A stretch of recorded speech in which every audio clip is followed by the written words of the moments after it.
여기 미국의 최고 앵커가 한국 남자라면 학을 뗀다면서 자신과 딸을 버린 나라라면서 울부짖었다고 합니다. 이 여성은 딸 때문에 정말 끌려가듯이 가게 되었던 한국 병원 한복판에서 이럴 줄은 몰랐다고 하면서 외투를 집어던지며 절규했다고 하는데요. 도대체 과거에 한국이 무슨 짓을 한 것일까요? 그리고 지금은 또 무슨 행동을 했길래 한국이라는 말만 들으면 피를 토하며 눈물을 흘리는 것일까요? 바로 사연 들어보겠습니다. 안녕하세요.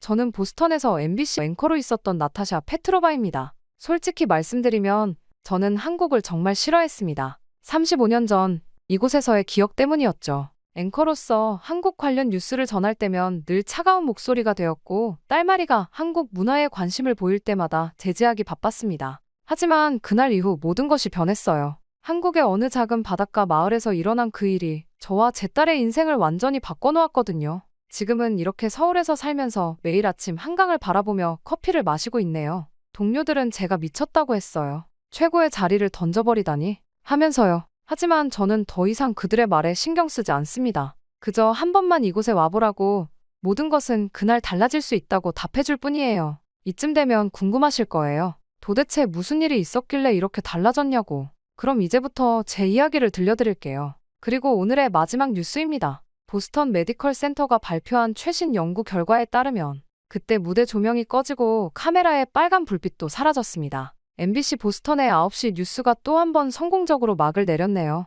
25년째 이어온 일상이지만 매일이 첫날처럼 긴장되고 소중합니다. 여전히 완벽하시네요, 나타샤. 시청률도 또 최고치를 기록했어요. 그때 스태프들의 칭찬에 저는 여느 때처럼 담담히 미소 지었습니다. TIME즈가 가장 영향력 있는 여성 앵커 10인에 선정했을 때도 피바디 상을 수상했을 때도 그랬죠. 화려한 수식어들이 제 이름 앞에 붙을 때마다 저는 그저 묵묵히 앞만 보고 걸어왔던 지난 시간들을 떠올려 보았습니다. 그때 분장실 거울 속에 제 모습이 낯설게 느껴졌습니다. 완벽한 메이크업과 맞춤 제작된 의상을 걸친 MBC 보스턴의 간판 앵커 나타샤 페트로바. 누가 상상이나 했을까요? 22의 나이에 혼자 딸을 안고 방송국 막내 리포터로 시작했던 제가 이 자리까지 올 수 있으리라는 걸. 그때를 생각하면 아직도 마음이 저립니다. 육아와 일을 병행하느라 밤잠을 설쳐가며 원고를 썼던 날들.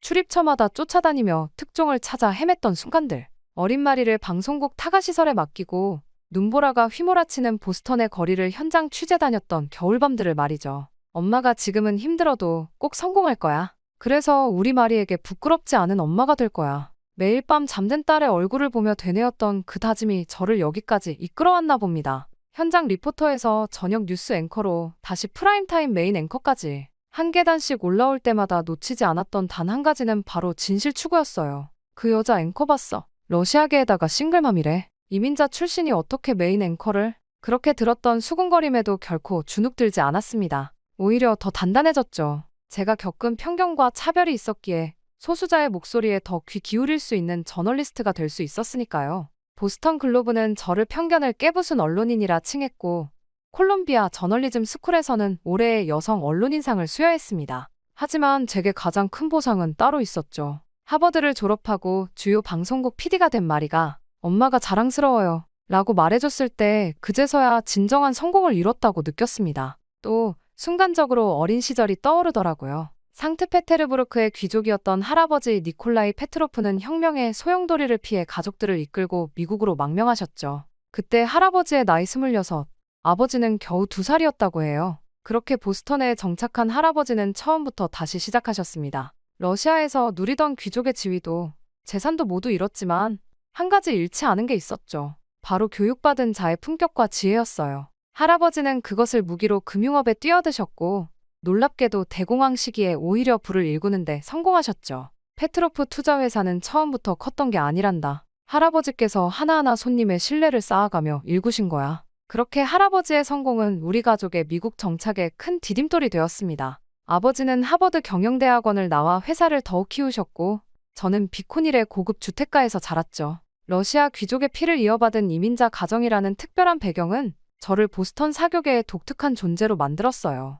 하지만 할아버지는 늘 제게 당부하셨습니다. 나타샤, 과거의 영광은 과거에 묻어둬야 한다. 우리는 이제 미국인이고 새로운 삶을 살아야 한다. 그 말씀대로 저는 미국에서 태어나 자랐지만 가슴 한켠에는 늘 이방인 같은 감정이 있었어요. 아마도 그래서 대학에서 저널리즘을 전공하면서도 국제 문제에 더 큰 관심을 가졌던 것 같습니다. 그렇게 시간이 흘러 1987년이 되었고 어느덧 저는 하버드 3학년이 되었습니다. 그러던 중 제게 특별한 기회가 찾아왔어요. 아시아 국가와의 교환학생 프로그램이었죠. 당시 지도교수님은 일본을 추천하셨습니다. 경제대국으로 부상하던 일본이 더 전망이 있다고 보셨거든요. 하지만 난 한국을 선택했어. 왜요, 엄마? 그 이야기를 들려주던 중 딸마리의 물음에 저는 잠시 생각에 잠겼습니다. 그래요. 왜 한국을 선택했을까요? 어쩌면 그때부터 운명이 저를 이끌고 있었는지도 모르겠네요. 당시 한국은 격동의 시기였어. 민주화 운동이 한창이었고 88올림픽을 앞두고 있었지.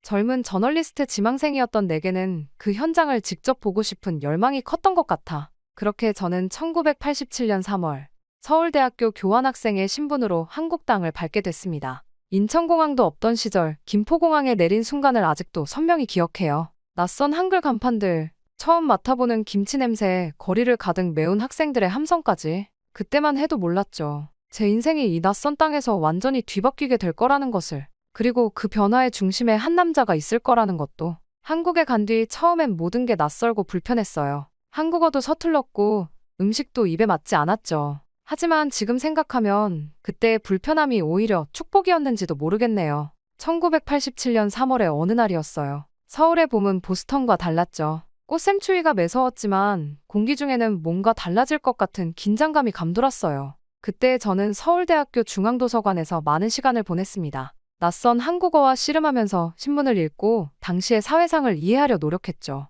외국인 학생이었지만 현재 언론인을 꿈꾸는 저널리즘 전공생으로서의 책임감 같은 것이 있었나 봐요. 그날도 평소처럼 도서관 구석자리에 앉아 한국일보를 읽고 있었습니다. 갑자기 누군가 조심스럽게 말을 걸어왔어요. 실례합니다. 혹시 타임즈를 다 보셨나요? 고개를 들어보니 하얀 가운을 걸친 남학생이 서 있었습니다. 의대생이라는 걸 한눈에 알 수 있었죠. 그의 손에는 의학 서적이 들려 있었어요. 아, 네, 여기 있어요. 서툰 한국어로 대답하는 제게 그는 갑자기 영어로 말을 바꾸었습니다. 아, 미안합니다. 외국인 학생이시군요. 제가 영어로. 아니에요. 한국어로 해주세요. 배우는 중이니까요. 그렇게 시작된 우리의 첫 대화. 그가 바로 김성호였습니다. 의대 본과 4학년이었고 소아과 의사가 되는 것이 꿈이라고 했죠. 미국에서 오셨다고요? 보스턴이면 하버드인가요? 어떻게 아셨어요? 서울대와 하버드의 교환학생 프로그램을 알고 있어서요. 제가 얼마 전 영어 논문을 찾다가 우연히 그의 말투에는 묘한 따뜻함이 있었어요. 세련되거나 화려하지는 않았지만 진중하고 신중했죠. 마치 환자를 대하듯 사람을 배려하는 말투였다고 할까요? 그날 이후 도서관에서 자주 마주치게 되었습니다. 그는 늘 같은 자리에서 공부했고 저는 어느새 그의 근처에 자리를 잡게 되었죠. 처음에는 서로 눈인사만 나누다가 점차 이야기를 나누게 되었어요. 한국의 의료 현실이 많이 열악해요. 특히 지방은 더하죠. 제 고향만 해도 소아과 전문의가 한 명도 없어요. 그의 눈빛은 의사가 되어야 하는 이유를 말할 때 가장 빛났습니다. 저는 그때 처음으로 느꼈어요. 이 사람은 뭔가 다르다는 걸. 단순히 명문대 의대생이 아니라 진정한 꿈이 있는 사람이라는 걸. 실은 말이에요. 어느 날 그가 조심스럽게 말을 꺼냈습니다. 이번 주말에 봉사활동을 가는데 혹시 관심 있으세요? 서울 근교의 고아원인데 현장 취재 삼아서라도. 그렇게 저는 망설임 없이 수락했죠. 그렇게 우리는 도서관을 벗어나 처음으로 시간을 함께 보내게 되었습니다. 고아원에서 본 그의 모습은 충격적이었어요. 아이들의 눈높이에 맞춰 이야기하고 진료할 때는 장난감을 이용해 아이들의 긴장을 풀어주는 모습이 마치 베테랑 의사 같았거든요. 선배님, 정말 소아과 의사가 천직이신 것 같아요. 간호학과 학생의 말에 그는 수줍게 웃었습니다. 아니에요. 아직 배울 게 너무 많죠. 그래서 더 열심히 공부해야 해요. 그날 저녁 서울 시내로 돌아오는 버스 안에서 우리는 많은 이야기를 나누었습니다. 한국의 의료 현실, 그의 고향 이야기, 그리고 민주화에 대한 생각까지. 처음으로 한국에 대한 깊은 이야기를 나눈 날이었죠. 페트로바 씨는 러시아 계시죠? 혹시 러시아 의학에 대해서도 관심 있으세요? 어떻게 아셨어요? 성함을 보고요. 그리고 가끔 러시아 의학 서적을 보시더라고요. 그제야 알았습니다. 제가 그를 관찰했던 것처럼 그도 저를 눈여겨보고 있었다는 걸. 그리고 그날 처음으로 가슴이 설렜어요. 도서관에서 우연히 시작된 만남이 이렇게 특별한 것이 되어갈 줄은 그때까지만 해도 몰랐습니다. 봄비가 내리는 서울의 거리를 걸으며 저는 처음으로 느꼈어요. 이 낯선 도시가 조금씩 친숙하게 느껴지기 시작한다는 것을. 엄마, 그때 정말 낭만적이었겠어요. 그때 들었던 마리의 말에 저는 잠시 눈을 감았습니다. 87년 서울의 봄, 그 찬란했던 순간들이 영화처럼 스쳐 지나갔어요. 4월이 되자 캠퍼스는 벚꽃으로 가득했습니다. 도서관에서 마주치던 우리의 만남은 자연스럽게 캠퍼스 산책으로 이어졌죠. 성우는 제게 한국의 봄을 설명해주곤 했어요. 우리나라에서는 봄을 출래불사춘이라고 해요. 봄이 와도 봄 같지 않다는 뜻이죠. 왜 그런가요? 그만큼 변화가 심하다는 거겠죠. 하루는 따뜻했다가도 다음 날은 꽃샘추위가 오니까요. 그가 이런 설명을 할 때면 저는 무심코 그의 옆모습을 바라보곤 했습니다. 의대생이라고는 믿기지 않을 만큼 문학적인 감성이 있었거든요. 나중에 알고 보니 그는 문학 동아리 활동도 하고 있었어요. 어느 날 점심시간, 성우가 워크맨을 들고 나타났습니다. 오늘은 제가 좋아하는 노래를 들려드리고 싶어요. 그렇게 이어폰을 나눠 끼고 처음 들은 노래가 바로 백만송이 장미였습니다. 애절한 멜로디와 가사가 가슴 깊이 파고들었어요. 이 노래의 의미를 아시나요? 사랑하는 사람을 위해 장미를 피우고 싶다는 내용이에요. 진정한 사랑은 모든 것을 바쳐서라도 상대방을 위해 아름다운 것을 만들어내고 싶어하는 마음. 그게 이 노래가 말하고 싶은 거죠. 그의 설명을 들으며 저는 묘한 설렘을 느꼈습니다. 이상하게도 그날 이후 캠퍼스의 모든 꽃들이 장미처럼 보이기 시작했어요. 우리는 점점 더 많은 시간을 함께 보냈습니다. 때로는 도서관에서 공부하다가 해질 녘이면 관악산 근처를 산책했고, 주말이면 서울 곳곳을 돌아다녔죠. 성우는 제게 한국의 모든 것을 보여주고 싶어 했어요. 여기가 인사동이에요. 우리나라 전통이 가장 잘 남아있는 곳이죠. 이건 비빔밥이에요. 한국인의 정서가 가장 잘 담긴 음식이라고 할 수 있죠. 그의 설명에는 늘 자부심이 묻어났습니다. 하지만 그것은 결코 맹목적인 것이 아니었어요. 오히려 한국의 아픈 현실도 숨김없이 보여주려 했죠. 우리나라가 이렇게 급속도로 성장하는 과정에서 소외된 사람들이 많아요. 특히 의료 혜택을 제대로 받지 못하는 지방의 현실이 안타깝죠. 봄이 깊어갈수록 우리의 대화도 깊어졌습니다. 서로의 꿈에 대해, 미래에 대해 이야기했어요. 성우는 고향에 돌아가 어린이 병원을 세우고 싶다고 했고, 저는 한국의 현실을 세계에 알리는 특파원이 되고 싶다고 했죠. 5월이 되자 캠퍼스는 축제 분위기로 물들었습니다. 낮에는 각종 공연이 열렸고, 밤이면 촛불을 들고 노래를 부르는 학생들로 가득했어요. 나타샤 씨, 이번 주말에 시간 있으세요? 평소보다 더 진지한 목소리로 성우가 물었습니다. 시간 있어요. 왜요? 제 고향에 가보지 않으실래요? 충남 태안이에요. 바다가 정말 아름다워요. 순간 가슴이 쿵 내려앉는 것 같았습니다. 그의 말은 단순한 여행 초대가 아니라는 걸 알았으니까요. 그것은 서로의 마음을 확인하는 첫걸음이 될 터였어요. 가고 싶어요. 제 대답에 성우의 얼굴이 환하게 밝아졌습니다. 그리고 그날 밤 기숙사로 돌아오는 길에 들었던 백만송이 장미는 전과는 다르게 들렸어요. 마치 우리의 이야기처럼 느껴졌거든요. 하지만 그때까지만 해도 몰랐습니다. 이 달콤한 봄날이 얼마 남지 않았다는 것을, 그리고 우리 앞에 거대한 폭풍이 다가오고 있다는 것을.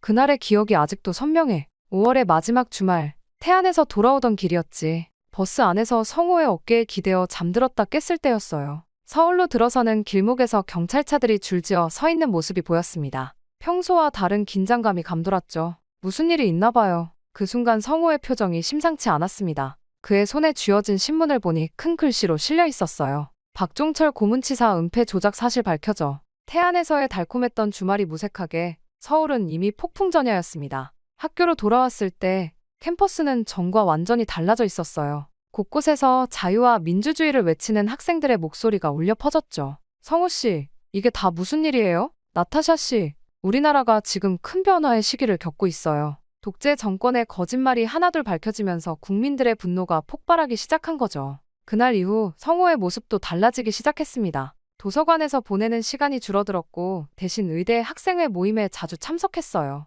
처음에는 이해하지 못했습니다. 의사가 되는 게 꿈이라면서요. 왜 시위에 신경 쓰는 거예요? 맞아요. 의사가 되는 게 제 꿈이에요. 하지만 지금 우리나라에는 의사 이전에 양심 있는 지식인이 필요해요. 환자를 살리기 전에 먼저 우리 사회가 건강해져야 하니까요. 그의 말은 진심이었습니다. 하지만 저는 여전히 이해할 수 없었어요. 제가 배운 저널리즘에서는 객관성과 중립성이 가장 중요했으니까요. 하지만 당신의 꿈은요? 고향에 병원을 세우고 싶다고 하지 않았나요? 그래서 더 그래요. 우리나라가 민주화되지 않으면 진정한 의료 개혁도 불가능해요. 지방의 열악한 의료 현실도 이 잘못된 체제가 만든 결과라고요. 그렇게 6월이 시작되고 상황은 더욱 심각해졌습니다. 연일 시위 소식이 들려왔고 최루탄 연기가 캠퍼스를 뒤덮었어요. 성우는 점점 더 깊이 시위에 가담하기 시작했습니다. 어느 날 저녁 그가 불쑥 물었어요. 나타샤 씨는 어떻게 생각해요? 이 시위에 대해서. 순간 망설여졌습니다. 진실을 말해야 할까? 아니면 그의 마음에 맞춰줘야 할까? 솔직히 저는 이해할 수 없어요. 폭력적인 시위로는 아무것도 해결할 수 없다고 봐요. 당신이 다치면 어떡해요? 순간 성호의 눈빛이 흔들렸습니다. 그제야 알았어요. 제 말이 그의 마음에 깊은 상처를 남겼다는 것을. 폭력적이라고요? 최루탄을 쏘고 학생들을 연행하고 고문하는 건 누구인가요? 우리는 그저 진실을 요구하고 있을 뿐이에요. 그날 이후 우리 사이에는 미묘한 간극이 생기기 시작했습니다. 성우는 여전히 다정했지만 더 이상 시위 이야기를 꺼내지 않았어요. 대신 그의 눈빛은 날이 갈수록 더욱 결연해져 갔습니다. 6월 10일, 운명의 그날이 다가오고 있었습니다. 아무도 모르는 사이 역사는 조용히 그날을 준비하고 있었죠. 그리고 저는 곧 인생에서 가장 큰 선택을 해야 할 순간을 맞이하게 될 거란 걸 그때는 전혀 알지 못했어요. 나타샤 씨, 내일 시내에서 큰 집회가 있어요. 저 참가하려고 해요. 그날 밤, 저는 오랫동안 잠들지 못했어요. 백만송이 장미 테이프를 틀어놓고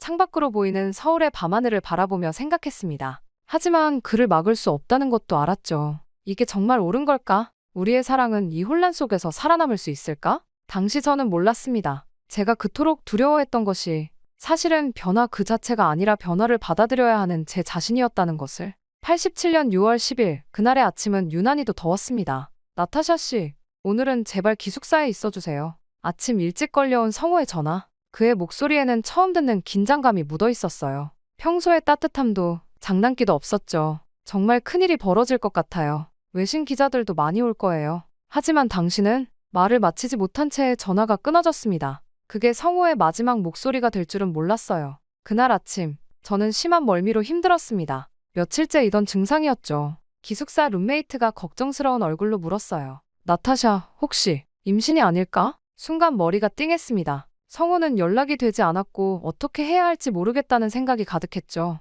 하지만 그런 생각을 할 겨를도 없었습니다. TV에서 긴급 뉴스가 흘러나오기 시작했으니까요. 서울 시내 곳곳에서 시위가 시작되었다는 소식, 최루탄 연기로 뒤덮인 거리, 경찰과 대치하는 학생들. 저는 즉시 밖으로 나왔습니다. 성호의 당부는 이미 머릿속에서 사라진 지 오래였어요. 뱃속의 아이에 대한 의심도 잠시 잊었죠. 그저 성호를 찾아야 한다는 생각뿐이었습니다. 시내는 아수라장이었어요.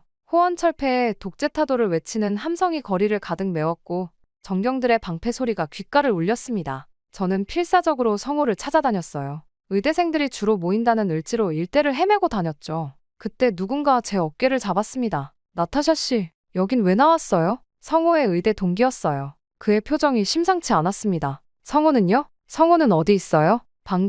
방금 연행됐어요. 최루탄을 맞은 시민을 치료하다가. 그 순간 눈앞이 캄캄해졌습니다. 귓가에서는 심장 소리만이 쿵쿵 울렸어요. 어디로요? 어느 경찰서로 끌려갔나요? 하지만 더 이상의 대화는 불가능했습니다. 최루탄 연기가 거리를 뒤덮었고 사람들이 우리를 밀어내기 시작했으니까요. 그날 밤, 저는 모든 경찰서를 다 찾아다녔습니다. 하지만 성호의 행방을 알 수 없었어요. 다음 날도 그 다음 날도 소식은 없었습니다. 일주일 후 마침내 소식을 들을 수 있었어요. 성호는 국가보안법 위반 혐의로 구속되었다고 했습니다. 면회도 불가능했어요. 그리고 바로 그날 병원에서 임신 사실을 확인했습니다. 축하드립니다. 7주 정도 되셨네요. 순간 듣게 된 의사의 말이 마치 먼 곳에서 들리는 것처럼 희미했어요. 창밖으로는 여전히 시위 함성이 들렸고 최루탄 연기가 피어올랐습니다. 그날 저녁 미대사관으로부터 전화가 왔어요. 주한미국 대사관에서 교환학생들의 즉각적인 귀국을 권고한다는 내용이었습니다.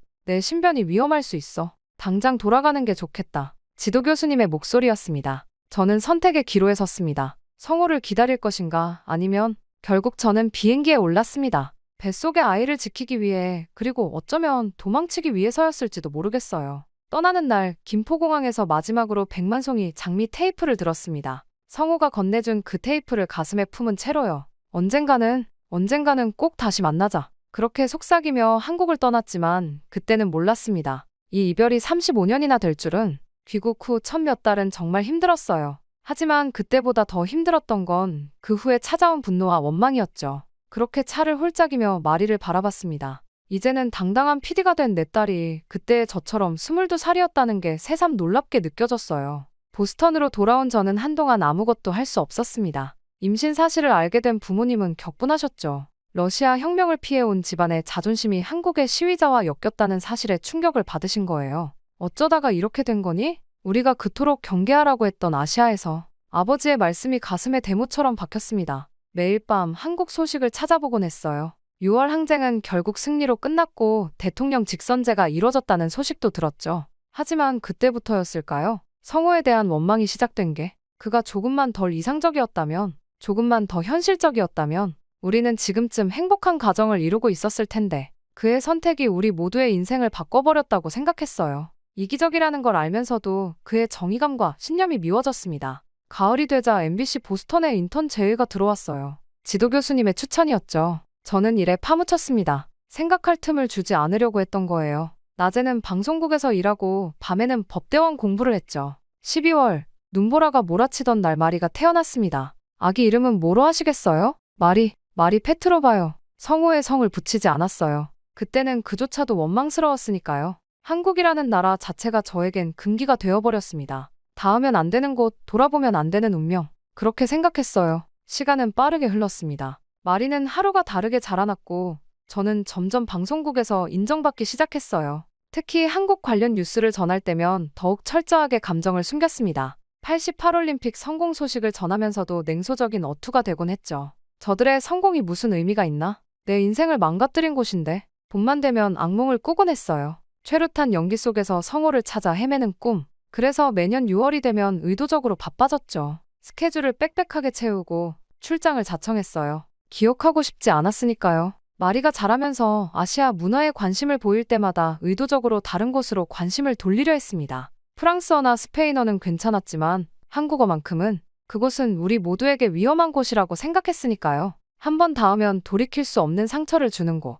그렇게 믿었던 거죠. 특히 힘들었던 건 의료 관련 뉴스를 다룰 때였어요. 한국의 의료 기술이 세계적 수준에 올랐다는 소식을 전하면서도 가슴 한켠이 미어졌습니다. 성호가 꿈꾸던 그 모든 것들이 이뤄졌다는 게 더 원망스러웠을지도 모르겠어요. 그렇게 35년이 흘렀습니다. 성공한 앵커가 되었고 마리도 훌륭하게 자랐어요. 하지만 봄이 올 때면 여전히 그 노래가 생각납니다. 당신을 위해 100만 송이 장미를. 그리고 그때마다 스스로에게 되묻곤 해요. 이렇게 미워하고 원망하고 부정하는 것이 정말 그를 잊기 위해서였을까? 아니면 영원히 기억하고 싶어서였을까? 사실 징후는 이미 여러 번 있었습니다. 지난해 겨울부터였을까요? 마리가 자주 피곤해하기 시작했어요. 처음에는 과로 때문이라고 생각했죠. PD라는 직업이 원래 체력이 많이 필요한 일이니까요. 엄마, 요즘 몸이 너무 무거워요. 관절도 아프고. 과로일 거야, 마리. 넌 늘 일해 너무 열심히잖아. 바쁜 일상 속에서 저는 그녀의 작은 신호들을 애써 무시했습니다.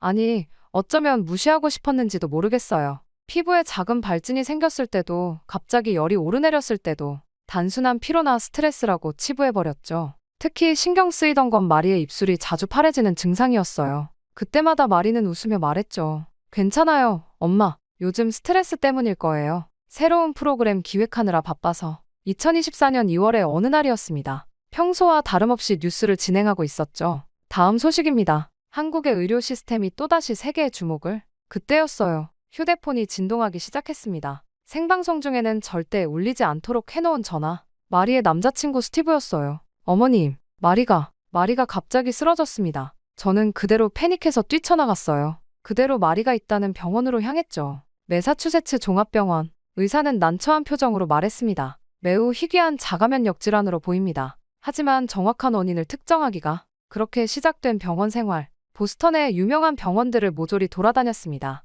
하버드 의대 병원, 브리검 여성병원, 베스 이스라엘. 하지만 답은 없었어요. 면역 억제제로 증상을 조절할 순 있지만 완치는 어려울 것 같습니다. 그렇게 절망적인 상황에서 마리의 한마디가 제 가슴을 때렸습니다. 엄마, 이상한 얘기처럼 들리겠지만 난 자꾸 한국이 생각나요. 거기 가면 뭔가 답을 찾을 수 있을 것 같은 기분이 들어요. 순간 온몸이 떨렸습니다. 35년간 거부해온 그곳, 한국이라는 이름만 들어도 가슴이 답답해지던 그곳을 마리가 입에 담다니. 마리, 미국의 의료 기술이 세계 최고야. 굳이 그곳까지. 하지만 마리는 이미 많은 것을 알아보고 있었어요. 엄마도 알잖아요. 요즘 한국의 의료 기술이 얼마나 앞서 있는지. 특히 희귀질환 치료는 피할 수 없는 운명이었을까요? 그날 밤, 저는 처음으로 한국의 병원들을 검색해보기 시작했습니다. 마리가 건넨 태블릿에는 이미 수많은 정보가 담겨 있었어요. 이 병원 봐요, 엄마. 미국에서도 치료를 못 받은 환자들이 여기서 완치됐대요. 사실 꺼려했던 만큼 두려웠습니다.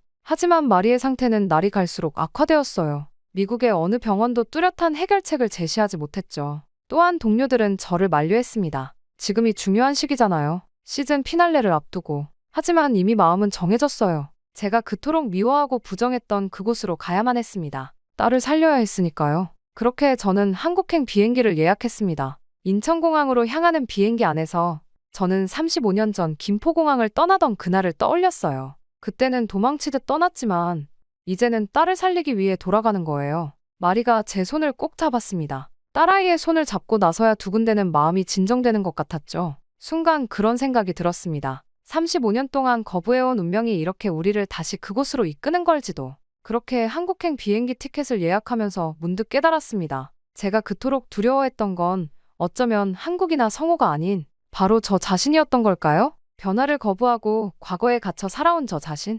Ladies and gentlemen, welcome to Incheon International Airport. 순간 기내방송이 흘러나왔습니다. 이제 더 이상 도망칠 수 없어요. 35년 만에 다시 밟는 한국 땅에서 우리는 어떤 운명을 마주하게 될까요? 서울의 대형 병원들을 전전하며 2주가 흘렀습니다. 죄송합니다만 좀 더 지켜봐야 할 것 같네요. 새로운 치료법을 시도해 볼 수는 있지만 매번 같은 말들의 반복이었어요. 유명하다는 병원은 모두 찾아갔지만 마리의 상태는 나아질 기미가 보이지 않았죠. 그러던 어느 날 병실에서 마주친 할머니 한 분이 불쑥 말을 건네셨습니다. 아가씨, 혹시 자가면 역질환인가요? 네, 그러면 태안의 김성호 원장님을 찾아가 보세요. 우리 손자도 그분한테 완치받았어요. 순간 귀를 의심했습니다. 김성호라니, 그 이름을 다시 듣게 될 줄은. 외국에서도 많이들 찾아온다더라고요. 특히 희귀병은 그분한테 가면 답을 찾는다고. 태안으로 향하는 길, 차창 밖 풍경은 35년 전과 완전히 달라져 있었습니다. 비포장도로는 반듯한 고속도로가 되어 있었고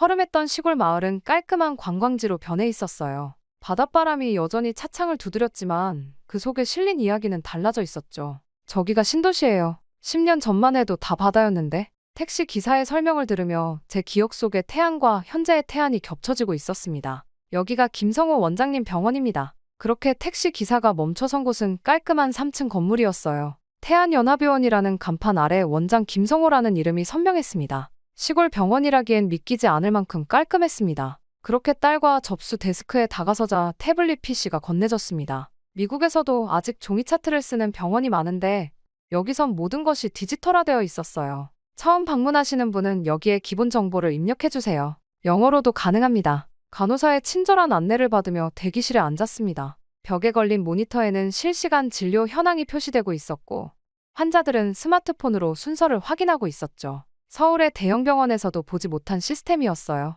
미국에서 오셨다고요? 잠시만 기다려주세요. 간호사는 곧 영어로 된 태블릿을 가져왔고 마리의 이전 진료 기록을 QR코드로 전송받았습니다. 보스턴에서 가져온 두꺼운 진료 기록 처리 무색해질 만큼 신속한 처리였어요. 진료실에 들어서자 더 큰 놀라움이 기다리고 있었습니다. 3D 영상 진단기, AI 보조 진단 시스템. 시골 병원에서는 상상도 못할 최첨단 장비들이 갖춰져 있었어요. 저희 병원은 원격 진료 시스템도 구축되어 있어서 귀국하신 후에도 지속적인 관리가 가능합니다. 그렇게 저는 간호사의 설명을 들으며 고개를 저었습니다. 제가 알던 한국의 시골과는 너무나 다른 모습이었어요. 그리고 이런 시스템을 시골 병원에 구축했다는 사실이 성호의 변하지 않은 신념을 보여주는 것 같았습니다. 마침내 진료실 문이 열렸습니다. 흰머리가 듬성듬성한 의사가 고개를 들었고 우리의 눈이 마주쳤어요. 35년의 세월이 흘렀지만 그의 눈빛만은 변함없었습니다. 안녕하세요. 저는 나타샤. 시간이 멈춘 듯한 침묵이 흘렀습니다.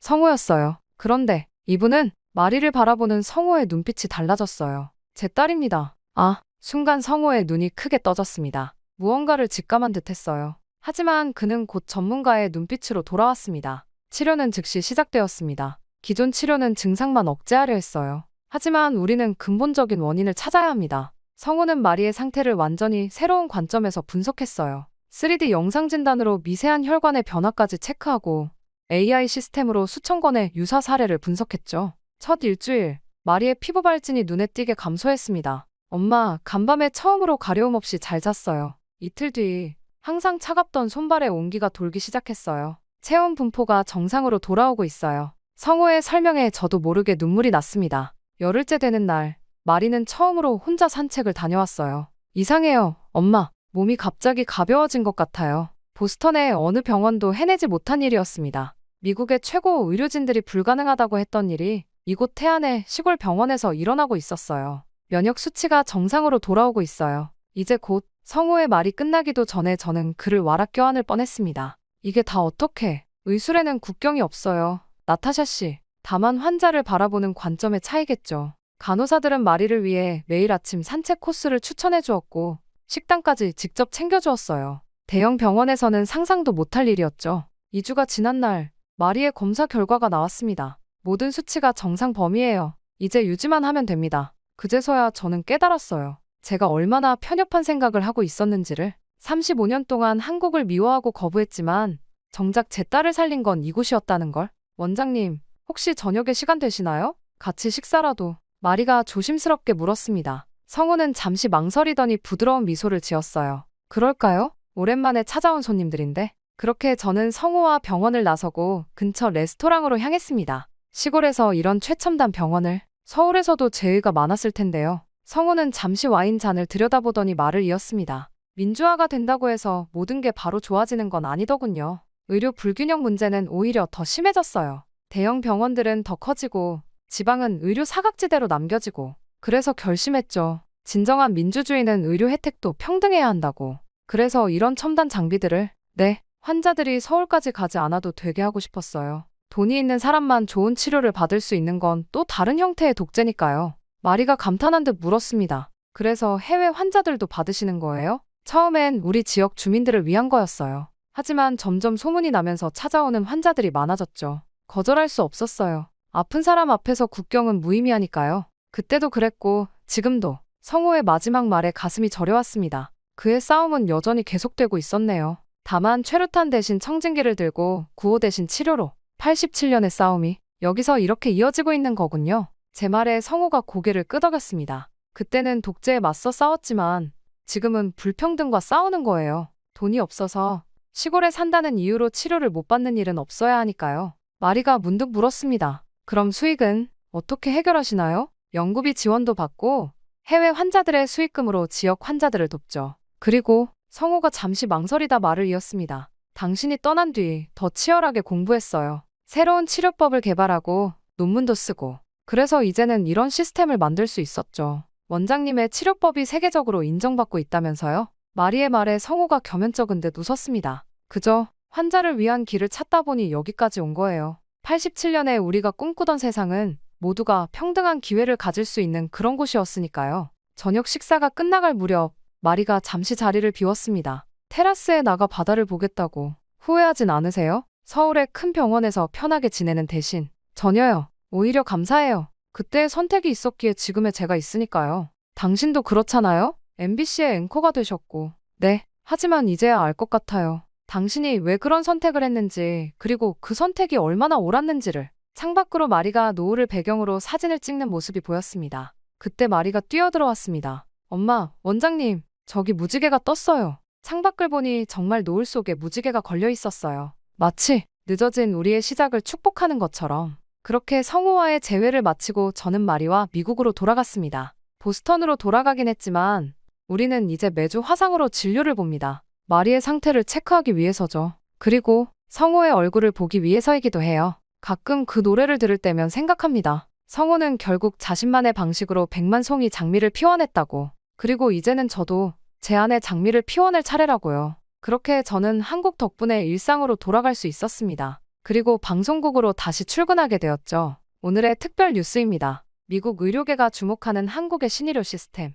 방송이 끝나고 메이크업을 지우는데 메시지가 도착했습니다. 엄마, 오늘 방송 잘 봤어요. 마리의 메시지에 미소가 지어졌습니다. 1년 전 태안에서의 기적 같은 시간이 떠올랐어요. 마리는 완전히 달라졌습니다. 차가웠던 손발에 온기가 돌고 피부 발진도 사라졌어요. 무엇보다 그 아이의 눈빛이 달라졌습니다. 생기가 돌아온 거죠. 나타샤 씨, 마리의 상태가 이렇게 좋아진 건 성우가 진료실에서 설명했던 말이 생각납니다. 서양 의학은 증상을 각각 분리해서 보는데 우리는 몸 전체의 균형을 봐요. AI 진단도 그런 방식으로 설계했죠. 실제로 마리는 3개월 만에 완전히 달라졌습니다. 첫 달에는 매일 아침 바닷가를 걸었고 병원에서 추천한 식단을 철저히 지켰어요. 한약과 현대의학을 결합한 치료를 받으면서 마리의 면역 수치는 점점 정상으로 돌아왔습니다. 엄마, 이상해요. 마치 제가 다시 태어난 것 같아요. 더 놀라웠던 건 그곳에서 만난 다른 환자들이었습니다. 미국, 유럽, 중동, 세계 각지에서 온 환자들이 같은 경험을 하고 있었어요. 시골 병원이라고는 믿기지 않을 정도로 체계적인 시스템과 따뜻한 케어가 공존하는 곳. 저는 MBC에서 특별 기획으로 한국의 의료 혁신을 다루기 시작했습니다. 제 딸의 경험을 바탕으로 한국 의료 시스템의 우수성을 소개하는 시리즈였죠. 처음에는 망설였어요. 미국이 최고라면서 한국을 비웃던 과거의 저처럼 다들 비웃을 거라는 생각이 들었기 때문이었죠. 하지만 성우가 말했죠. 진실을 전하는 게 저널리스트의 의무 아닌가요? 그래요. 제가 35년 동안 보지 못했던 진실, 아니 보지 않으려 했던 진실을 이제는 말해야 할 때였습니다. 마리는 이제 한국과 미국을 오가며 문화 교류 프로그램을 만들고 있어요. 특히 의료 관광 다큐멘터리를 기획 중이라고 하네요. 자신의 경험을 다른 사람들과 나누고 싶다나요? 엄마, 우리가 편견에 사로잡혀 있었던 거죠? 마리의 말에 고개를 끄덕였습니다. 언제부턴가 저는 매일 아침 태안에서 보냈던 그 시간들을 떠올립니다. 바닷가를 걸으며 본 일출, 시골 병원에서 만난 따뜻한 사람들, 그리고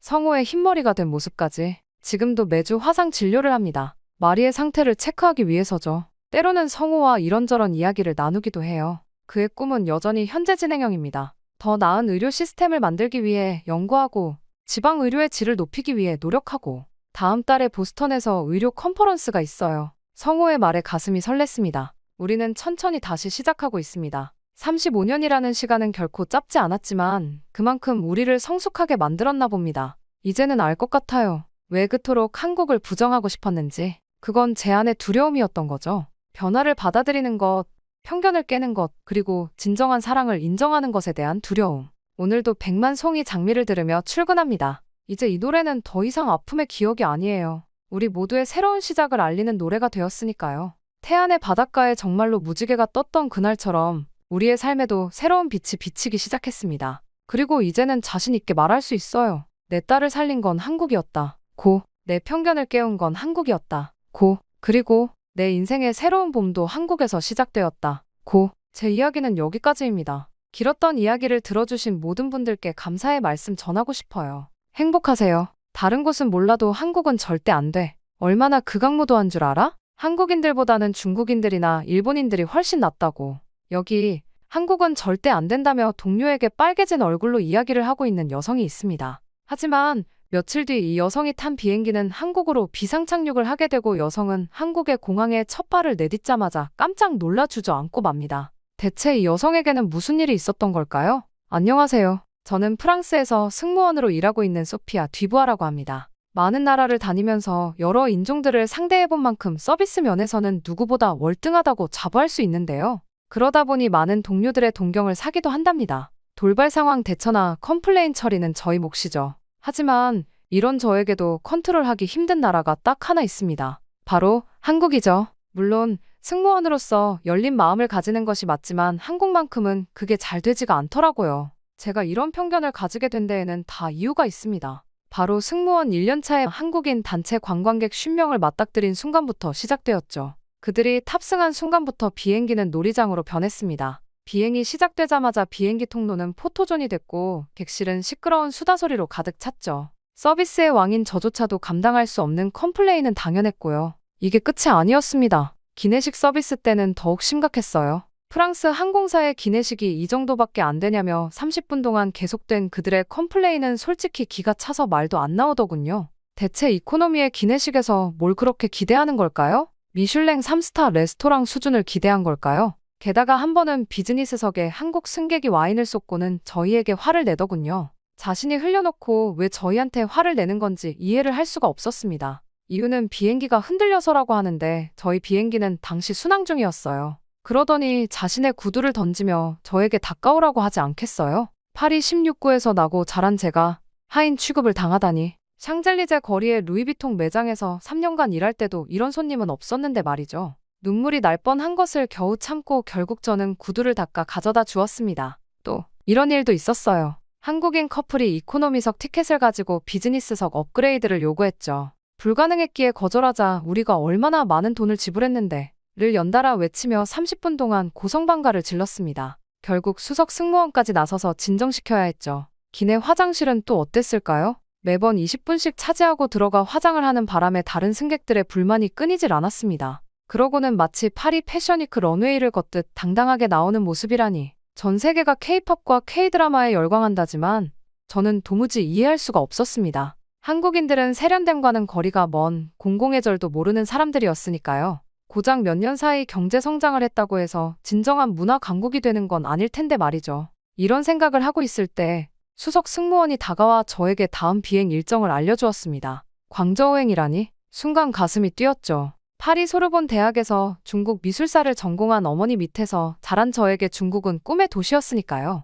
3년 전부터 시작한 중국어 공부, 매일 밤 탐독한 중국 고전 영화들, 그 모든 노력이 마침내 빛을 보게 된 순간이었습니다. 하지만 승객 명단을 확인한 순간 저는 샴페인 잔을 내려놓을 수밖에 없었습니다. 300명의 승객 중 절반 이상이 한국인이었기 때문이죠. 저는 유니폼을 갈아입으며 거울을 바라보았습니다. 파리의 최고급 메이크업 브랜드로 완성한 메이크업, 완벽하게 손질된 머리, 우아한 자태까지 모든 것이 마음에 들었지만 곧 한국 승객들과의 긴 비행을 생각하니 한숨만 나왔습니다. 저는 생각의 전환을 위해 휴대폰을 여러 틈틈이 저장해둔 광저우 관광 코스를 확인했습니다. 실크로드의 시작점인 베이징로드, 청나라 시대의 건축물이 그대로 남아있는 샤먼 올드타운, 황제들의 정원이었다는 위라먼. 마치 루브르 박물관을 처음 방문했을 때처럼 가슴이 설렜습니다. 13시간의 비행은 까다로운 한국 승객들만 잘 견디면 되는 일이었습니다. 샹젤리제 거리의 까다로운 관광객들도 매일 상대하는데 이 정도쯤이야. 하지만 그때까지만 해도 전혀 몰랐습니다. 이 비행이 제 인생을 완전히 뒤바꿔 놓을 거라는 것을 말이죠. 옷 매무새를 가다듬고 브리핑룸으로 향하며 저는 마지막으로 립스틱을 점검했습니다. 완벽한 파리지앵다운 모습이었죠. 하지만 이게 제 마지막 평화로운 순간이 될 줄은 몰랐습니다. 그리고 제가 그토록 무시하던 그들의 나라에서 제 인생 최고의 순간을 맞이하게 될 줄은 꿈에도 생각하지 못했죠. 계단을 내려가며 중얼거렸습니다. 13시간만 참자. 그리고 내 꿈의 도시 광저우에서 신나게 노는 거야. 에펠탑이 파리의 상징이듯 제 편견도 그만큼이나 높이 쌓여 있었습니다. 그리고 그 편견이 무너지는 데에는 예상치 못한 비상착륙이라는 운명의 장난이 필요했던 거겠죠. 그리고 며칠 뒤 비행이 시작된 지 5시간.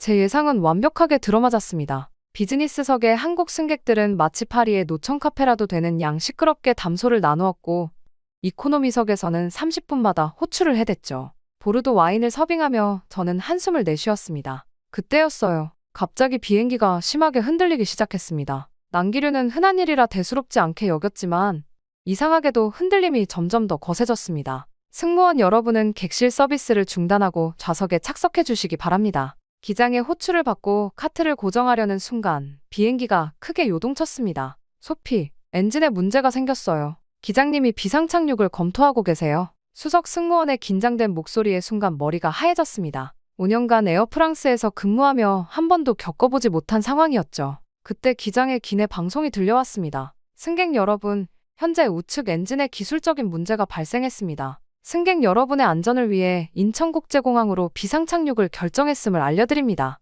인천이라고요? 파리의 미슐랭 레스토랑처럼 격식 있는 타오이안 공항도 있고 완벽한 서비스로 유명한 후쿠오카 공항도 있는데 하필 한국이라니요. 다른 공항은 안 되나요? 저의 당황한 질문에 돌아온 수석 승무원의 대답은 단호했습니다. 인천공항이 정비시설도 가장 좋고 활주로도 길어서 안전하다는 거였죠. 꿈에 그리던 광저우는 미뤄지게 된 겁니다. 게다가 흔들리는 비행기 안에서 승객들의 동요도 커져갔습니다. 특히 한국 승객들의 반응이 극심했죠. 위험한 거 아니에요? 환불은 어떻게 되나요? 호텔은요? 다음 항공편 연결은요? 마치 베르사유 궁전의 귀족들처럼 끝없는 요구사항을 쏟아냈습니다. 정비에 최소 24시간이 소요될 예정입니다. 항공사에서 호텔을 제공해드리며 수석 승무원의 안내 방송이 이어졌지만 제 귓가에는 들리지 않았습니다.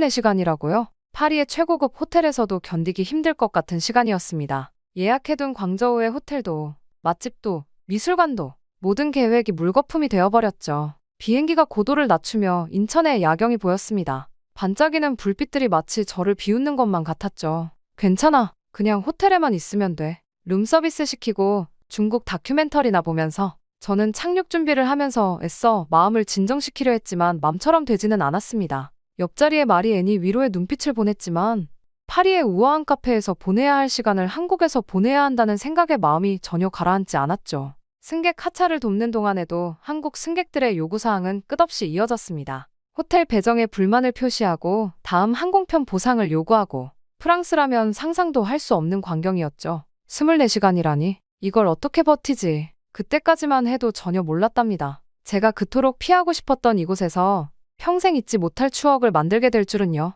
에펠탑의 화려함만을 찾던 제가 전혀 다른 아름다움을 발견하게 될 줄은 꿈에도 생각하지 못했으니까요. 그렇게 모든 일을 처리하고 급하게 비행기에서 내렸을 때 저는 깜짝 놀라고 말았습니다. 처음 본 인천공항의 시설이 너무 좋았기 때문이죠. 아니, 솔직히 상상 이상이었습니다. 프랑스의 공항보다도 훨씬 좋아 보이더군요. 하지만 저는 곧장 머리를 좌우로 흔들며 이런 생각을 쫓아냈습니다. 이건 그저 겉으로 보이는 화려함일 뿐일 테니까요. 그렇게 공항을 나서서 저는 호텔행 버스에 몸을 실었습니다. 그렇게 호텔행 버스에 몸을 실은 지 30분쯤 지났을까요? 갑자기 극심한 어지러움이 밀려왔습니다. 아마도 갑작스러운 비상착륙과 스트레스 때문이었겠죠. 파리의 개선문부터 시작해 끝없이 이어지는 네온사인들이 한데 뒤섞여 보이기 시작했습니다. 소피, 괜찮아요? 옆자리의 마리 앤이 걱정스러운 목소리로 물었습니다. 대답하려는 순간 속이 뒤틀렸습니다. 마치 뱃멀미를 하는 것처럼, 아니 그보다 더 심한 구토감이 올라왔죠. 고속도로 한복판이라 차를 세울 수도 없었습니다. 식은땀이 흐르기 시작했고 머릿속이 시끄러웠습니다. 기사님, 가장 가까운 병원으로 가주실 수 있을까요? 마리 앤이 앞좌석으로 달려가 상황을 설명했습니다. 공항 의료센터가 가장 가깝습니다. 24시간 운영하는 데다 외국인 진료도 가능해요. 그렇게 공항으로 돌아가는 길은 마치 파리에서 마르세유까지 가는 길처럼 느껴졌습니다. 속은 계속해서 뒤틀렸고 머리는 종소리처럼 울렸죠. 의료센터에 도착했을 때는 이미 제 얼굴은 하얗게 변해 있었습니다. 간신히 문을 열고 들어서는데 누군가가 재빨리 다가왔어요. 괜찮으세요? 어디가 불편하신가요? 완벽한 프랑스어 발음과 함께 들려온 따뜻한 목소리에 저는 깜짝 놀랐습니다. 본토 발음이라고 해도 믿을 정도였으니까요. 혹여나 파리 사람일까 하는 기대감에 저는 재빨리 고개를 들었습니다. 민재라고 합니다. 파리에서 3년간 유학했어요. 하필 한국인이라니. 속으로 한숨을 쉬었지만 지금은 그런 걸 따질 상황이 아니었습니다. 겨우 증상을 설명했는데 민재는 놀라운 속도로 의료진을 호출했고 그의 프랑스어는 마치 파리 태생의 네이티브처럼 자연스러웠습니다. 심한 스트레스성 위염과 편두통이네요. 의사의 진찰이 끝나고 링거를 맞게 되었습니다. 이 정도 증상이면 종합병원에서 정밀검사를 받아보시는 게 좋을 것 같은데 민재의 말에 고개를 저었습니다. 파리로 돌아갈 때까지 그냥 호텔에서 버티면 될 일이었죠. 강남에 프랑스어를 하는 의료진이 있는 병원이 있어요. 제가 동행해드릴 수 있는데 거절하려다 갑자기 찾아온 두통에 결국 수긍할 수밖에 없었습니다. 택시에 오르는 순간부터 놀라움의 연속이었죠. 택시 기사는 프랑스어로 된 내비게이션을 사용했고 실내는 파리의 고급 택시만큼이나 깔끔했습니다. 창밖으로 펼쳐지는 서울의 야경은 충격적이었습니다. 반짝이는 고층 빌딩들, 세련된 건물들, 깔끔하게 정돈된 거리, 마치 파리의 라데팡스 지구를 보는 것 같았죠. 저기가 한강입니다. 민재의 설명에 고개를 돌렸는데 순간 숨이 멎는 줄 알았습니다. 센 강변의 야경도 이렇게까지 아름답진 않았거든요. 병원에 도착하자 또 한 번 놀랐습니다. 한밤중인데도 파리의 대학병원보다 더 현대적인 시설에서 의료진들이 바쁘게 움직이고 있었습니다. 접수부터 진료까지 모든 과정이 체계적이고 신속했죠. 파리에서도 이런 병원은 본 적 없어요. 무심코 내뱉은 말에 민재가 미소를 지었습니다. 처방받은 약을 타러 가는 동안 민재가 따뜻한 차를 건네주었습니다. 마치 파리의 최고급 티하우스에서 마시는 것처럼 향긋했죠. 약국을 나와 거리를 걸으며 놀란 것은 한밤중인데도 거리가 활기찼다는 점이었습니다. 늦은 시간임에도 불구하고 사람들이 자유롭게 거리를 활보하고 카페에는 손님들로 가득했어요. 여자 혼자 이렇게 늦게 다녀도 괜찮은가요? 제 질문에 민재는 당연하다는 듯 고개를 끄덕였습니다. 서울은 세계에서 가장 안전한 도시 중 하나예요. 파리의 밤거리보다 훨씬 안전하죠. 심지어 이후 들른 편의점은 더욱 놀라웠습니다. 마치 작은 식료품점 같은 규모의 모든 것이 구비되어 있다는 점이 놀라웠어요. 심지어 24시간 동안 영업을 한다니. 프랑스에서는 상상도 할 수 없는 일이었죠. 게다가 와인 선택권도 파리의 작은 와인샵 못지않았어요. 내일도 괜찮으시다면 서울의 다른 모습도 보여드리고 싶은데 호텔로 돌아가는 길에 민재가 조심스럽게 제안했습니다. 평소였다면 단호히 거절했을 겁니다. 하지만 그날 밤은 달랐어요. 어쩌면 서울의 야경 때문이었을까요? 아니면 제가 미처 몰랐던 한국의 모습을 발견한 설렘 때문이었을까요? 좋아요. 제 입에서 나온 대답에 저도 놀랐습니다. 민재는 저희 대답에 미소를 지으며 저를 호텔까지 데려다 주었죠. 이후 호텔 로비에 도착해서 민재가 마지막으로 한 말은 오랫동안 머릿속에 맴돌았습니다. 프랑스에는 문화가 있다면 한국에는 정이 있어요. 처음엔 시끄럽고 정신없어 보일 수 있지만 그만큼 따뜻한 마음을 가진 사람들이죠. 방으로 돌아와 창밖을 바라보았습니다. 파리의 밤하늘과는 다른, 하지만 분명 그만큼 아름다운 별들이 반짝이고 있었죠. 이상하다. 내가 알던 한국이 아닌데. 그리고 민재의 마지막 말이 자꾸 생각났습니다. 문화와 정, 세련됨과 따뜻함. 창밖으로 보이는 서울의 야경을 바라보며 처음으로 생각했습니다. 어쩌면 내가 정말 큰 편견을 가지고 있었던 걸까? 그날 밤, 저는 처음으로 한국 드라마를 틀었습니다. 그리고 처음으로 그들의 이야기가 과장이 아닐지도 모른다고 생각했죠. 그리고 다음날 아침, 저는 일찍 눈을 떴습니다. 창밖으로 보이는 서울의 모습은 어제와는 또 달랐어요. 파리의 아침이 여유로움으로 시작된다면 서울의 아침은 활기로 가득했습니다. 약속한 시간보다 일찍 로비에 내려갔는데 민재는 이미 도착해 있었어요. 파리의 부티크에서 볼 법한 세련된 캐주얼 차림이었죠. 많이 피곤하실 텐데 나와줘서 고마워요. 오늘 하루 서울을 제대로 보여드리고 싶어서요. 그렇게 나선 첫 목적지는 한강공원이었습니다. 파리의 센 강변이 역사와 전통을 자랑한다면 한강변은 현대적인 세련미로 가득했죠. 자전거를 타는 사람들, 피크닉을 즐기는 연인들, 요가를 하는 시민들, 마치 도시 한복판의 작은 낙원 같았습니다. 파리지앵들은 카페에서 와인을 즐기지만 서울 사람들은 한강에서 치맥을 즐깁니다. 치맥이요? 치킨과 맥주의 합성어예요. 한국의 새로운 문화죠. 치킨과 맥주라니. 처음엔 고개를 절레절레 저었습니다. 미슐랭 스타 레스토랑의 와인 페어링을 즐기던 제가 패스트푸드와 맥주를 마신다니요. 하지만 민재가 권유한 첫 한 입에 제 편견의 두 번째 벽이 무너졌습니다. 이런 맛은 파리에서 상상도 못했어요. 바삭한 튀김옷과 부드러운 속살의 완벽한 조화, 특제 소스의 신비로운 맛. 와인 전문가인 제가 맥주를 들이키게 만드는 마법 같은 경험이었죠. 더 놀라운 건 스마트폰 하나로 음식이 강변까지 배달된다는 사실이었습니다. 파리였다면 상상도 할 수 없는 일이에요. 해가 저물자 민재가 지하철로 안내했습니다. 지하철에 들어서는 순간 세 번째 편견이 무너졌어요. 파리 메트로의 지저분함과 불편함은 온데간데 없고 마치 미래도시에 온 것 같았거든요.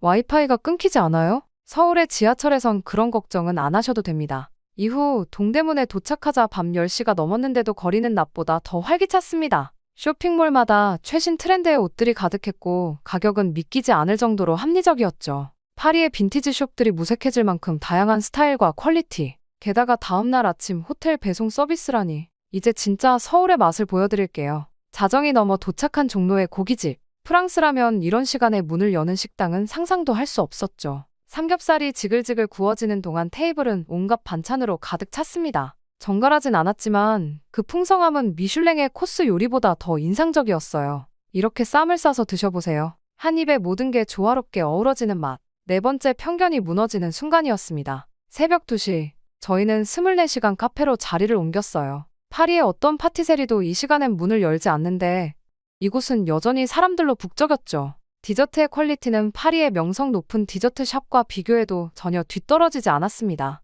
그리고 마지막 충격, 편의점이었어요. 새벽 3시가 넘은 시간, 우리는 편의점에 들렀습니다. 와인부터 도시락, 생필품까지, 심지어 취식 공간까지 있다니 파리의 야간 상점들과는 비교도 안 되는 품질과 다양성이었죠. 여성 혼자 이렇게 늦게 돌아다녀도 정말 괜찮은가요? 서울은 세계에서 가장 안전한 도시 중 하나예요. CCTV도 많고 긴급벨도 있어서 여성들도 안심하고 다닐 수 있죠. 해가 뜨기 직전 다시 한강으로 향했습니다. 컵라면을 먹으며 보는 일출은 평생 잊지 못할 경험이었어요. 파리의 에펠탑 전망대에서 본 어떤 풍경보다 감동적이었습니다. 이게 정말 제가 알던 한국이 맞나요? 목이 메어 겨우 질문했습니다. 한국은 늘 이랬어요. 다만 세상이 이제서야 알아보기 시작한 거죠. 그 순간 깨달았습니다. 제가 얼마나 좁은 시각으로 세상을 보고 있었는지를. 시끄럽다고만 생각했던 그들의 에너지가 실은 도시를 살아 숨쉬게 하는 생명력이었다는 것을. 무질서해 보였던 것들이 사실은 자유로움이라는 이름의 질서였다는 것을.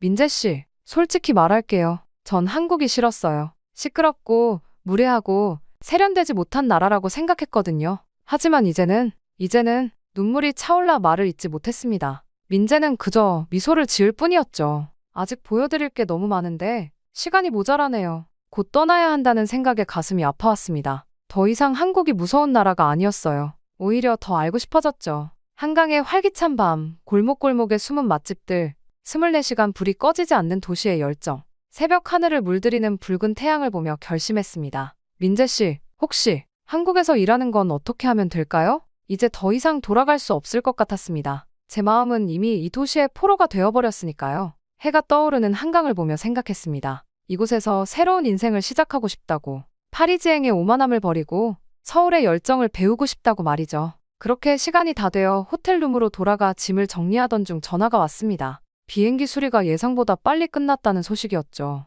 사실 기쁨보다는 실망이 먼저 찾아왔습니다. 소피, 정비가 완료됐어요. 3시간 후 출발입니다. 수석 승무원의 목소리가 마치 파리의 겨울비처럼 차갑게 느껴졌어요. 민재와의 마지막 만남. 공항으로 가는 차 안에서 서울의 풍경이 전과는 완전히 다르게 보였습니다. 24시간 전만 해도 무질서하게만 보였던 이 도시가 이제는 생기 넘치고 매력적으로 다가왔죠. 비행기에 오르며 설렘이 밀려왔습니다. 드디어 제가 그토록 동경하던 중국이잖아요. 소르본 대학에서 중국 미술사를 전공하고 3년간 중국어를 공부하며 꿈꿔왔던 순간이었죠. 하지만 그 설렘은 단 몇 시간 만에 무너지기 시작했습니다. 첫 실망은 지하철에서 시작됐습니다. 인천공항에서 경험한 깔끔한 전철은 온데간데였고 사람들은 서로 밀치며 탑승했어요. 질서 있게 줄을 서서 기다리던 서울 시민들의 모습이 떠올랐죠. 게다가 차량 내부는 더 충격적이었습니다. 바닥에 버려진 쓰레기들, 큰 소리로 통화하는 사람들, 그리고 견디기 힘든 악취까지.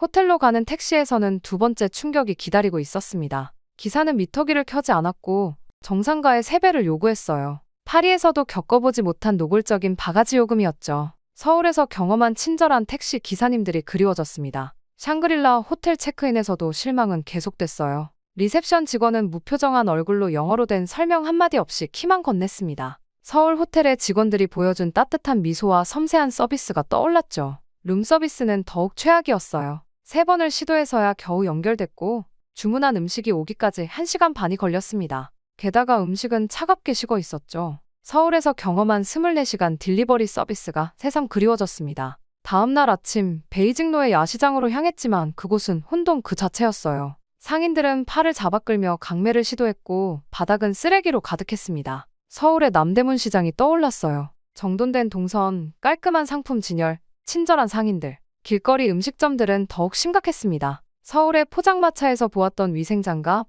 마스크, 깔끔한 조리도구는 찾아볼 수 없었어요. 조리하는 사람이 돈을 만지고 바로 음식을 만지는 걸 보고는 충격을 받았죠. 심지어 그 손으로 코도 풀더군요. 결국 입맛이 떨어져 저는 아무것도 사지 못했습니다. 이후 방문한 문화유적지는 더 큰 실망이었습니다. 역사적 건물들은 관리되지 않은 채 방치되어 있었고 관광객들은 아무렇게나 쓰레기를 버렸어요. 경복궁의 웅장하고 깔끔한 모습, 정돈된 관람 동선이 자꾸 떠올랐습니다. 밤이 되자 거리는 더욱 불안해졌어요. 서울에서는 새벽 3시에도 편하게 걸을 수 있었는데 여기서는 저녁 8시만 되어도 무서웠습니다. CCTV도 없고 늦은 시간에 편의점도 찾기 힘들었죠. 저는 호텔방으로 돌아와 창밖을 바라보았습니다. 화려해 보이는 광저우의 밤거리가 왠지 모르게 공허하게 느껴졌어요. 3년간 공부하고 동경했던 이곳이 왜 이렇게 실망스럽게 느껴지는 걸까요? 민재에게 마지막 메시지를 보냈습니다. 서울에서의 하루는 정말 특별했어요. 평생 잊지 못할 것 같네요.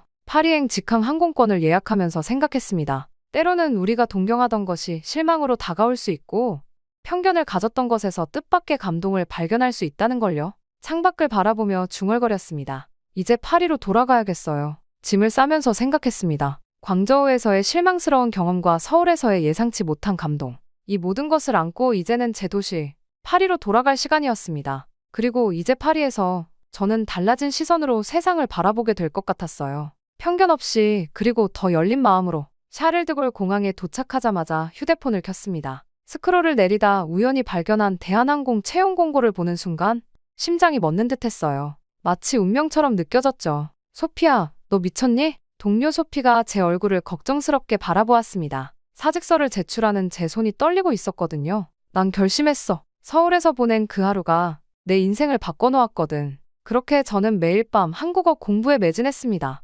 처음에는 한글 자음과 모음을 쓰는 것조차 힘들었지만 하나씩 익혀갔죠. 퇴근 후에는 한국어 학원으로 달려갔고 주말에는 파리의 한인마을에서 한국 문화를 접했습니다. 놀라워요. 한국어 선생님이 제 숙제를 보시면서 감탄하셨어요. 밤새 연습한 한글이 노트를 가득 채우고 있었거든요. 민재와는 매일 메시지를 주고받았습니다. 처음에는 서툰 한국어로 대화를 시도했지만 점차 자연스러워졌어요. 민재는 제가 모르는 한국 문화에 대해 하나하나 설명해 주었고 저는 그의 이야기에 푹 빠져들었습니다. 오늘 시험 보는 날이죠? 화이팅! 시험장으로 향하는 아침, 민재가 보낸 응원 메시지를 받았습니다. 떨리는 마음을 진정시키며 시험장으로 들어섰어요. 3개월이 지나고 마침내 대한항공 합격 통지를 받았습니다. 그 순간의 기쁨은 말로 표현할 수 없었어요. 에어프랑스 동료들은 여전히 제가 미쳤다고 생각했지만 저는 확신에 차 있었습니다. 인천공항에 다시 섰을 때 이번에는 승무원이 아닌 지상직 직원으로서였죠. 첫 출근 날 민재가 꽃다발을 들고 마중 나와 있었습니다. 환영해요, 소피아. 이제 진짜 동료가 되었네요. 주말마다 서울의 새로운 곳을 발견하는 재미에 푹 빠졌어요. 이태원의 다문화 거리, 홍대의 젊은 예술가들, 북촌의 전통 한옥. 매번 새로운 감동이었습니다. SNS에 한국 생활을 프랑스어와 영어로 공유하기 시작했더니 팔로워가 기하급수적으로 늘어났어요. 많은 프랑스 사람들이 저처럼 한국에 대한 편견을 가지고 있었나 봅니다. 제 경험담이 그들의 생각을 바꾸는 데 도움이 되었다는 메시지를 받을 때마다 가슴이 뭉클해졌죠. 소피아, 우리 부서 신입사원 교육 담당자로 지원해보는 게 어때요? 상사의 제안에 망설임 없이 수락했습니다. 이제는 제가 다른 외국인들에게 한국의 매력을 전달하고 싶었거든요. 가끔 창밖의 서울 야경을 바라보며 생각합니다. 그날의 비상착륙이 없었다면 지금의 제가 있었을까요? 공항의 수많은 여행자들을 바라보며 미소 짓습니다. 누군가에게는 단순한 경유지겠지만 저처럼 인생의 전환점이 될 수도 있으니까요. 인생에서 가장 행복한 착오는 한국행 비상착륙이었어요. 신입사원 교육에서 제 이야기를 시작할 때마다 이렇게 말합니다. 그리고 그들의 눈빛에서 저와 같은 설렘을 발견할 때면 제가 선택한 이 새로운 삶이 얼마나 특별한지 다시 한번 깨닫게 되죠. 이제 서울은 제 두 번째 고향이 되었습니다. 매일 아침 출근길에 마시는 아메리카노, 점심시간에 즐기는 칼국수, 퇴근 후 들르는 치맥까지 이 모든 일상이 제게는 특별한 행복으로 다가옵니다. 소피아, 이번 주말엔 에어프랑스 근무하는 옛날 동료들 만나러 가요. 샤를드골에 도착하면 제가 공항 투어 한번 시켜달라고 했거든요. 어느 날 민재가 건넨 말에 웃음이 났습니다. 이제는 고향 파리가 그저 그리운 추억의 장소가 되었으니까요. 한국에서의 삶은 제가 상상했던 것보다 훨씬 더 풍요로웠습니다. 밤늦게 퇴근해도 안전하게 귀가할 수 있는 거리, 24시간 불이 꺼지지 않는 편의점, 새벽에도 따뜻한 국밥을 먹을 수 있는 식당. 파리에서는 상상도 할 수 없었던 일상의 편리함이 이제는 너무나 당연해졌어요. 특히 한국의 빠른 의사결정 문화와 효율성은 제게 큰 깨달음을 주었습니다. 파리에서는 하나의 변화를 만들기 위해 수많은 회의와 결제가 필요했지만 여기서는 합리적인 제안이라면 바로 실행으로 이어지죠. 제가 제안한 외국인 승객 응대 매뉴얼도 한 달 만에 현장에 적용되었을 때는 정말 놀라웠어요. 직장 문화도 마음에 듭니다. 수직적일 것이라는 편견과 달리 아이디어와 의견을 자유롭게 나눌 수 있는 분위기예요.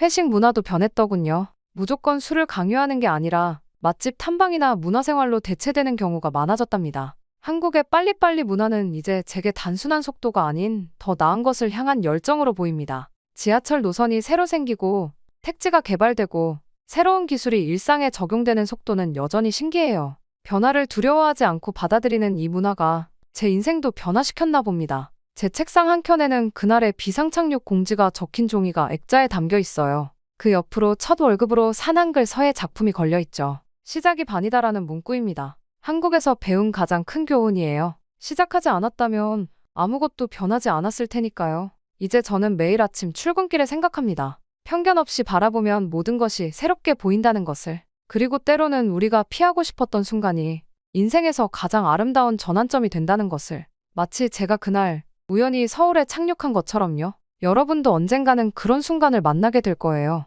그때 두려워하지 말고 그 변화를 받아들이세요. 신입 직원 교육을 마칠 때마다 이렇게 말합니다. 그리고 그들의 눈빛에서 저와 같은 희망을 발견할 때면 그날의 비상착륙이 정말 운명이었다고 확신하게 되죠. 그리고 저는 이 운명을 계속해서 따라가려 해요. 이 곧 한국을 더 널리 알리고 나중에는 프랑스와 교류할 수 있는 프로그램까지 만드는 것이 저희 목표랍니다. 예전에 저라면 상상도 못할 일들을 지금 하고 있다는 것을 생각하면 가끔 웃음이 나고는 해요. 여러분도 만약 편견을 가지고 있는 게 있다면 꼭 마주해보기를 바랍니다. 마치 저의 비상착륙처럼 말이죠. 그러면 언젠가는 새로운 길이 열릴 거예요. 저처럼요. 저의 이야기는 여기서 끝이 나지만 저의 새로운 이야기는 이제 시작입니다. 부디 저의 앞날을 응원해 주시길 바랍니다. 감사합니다.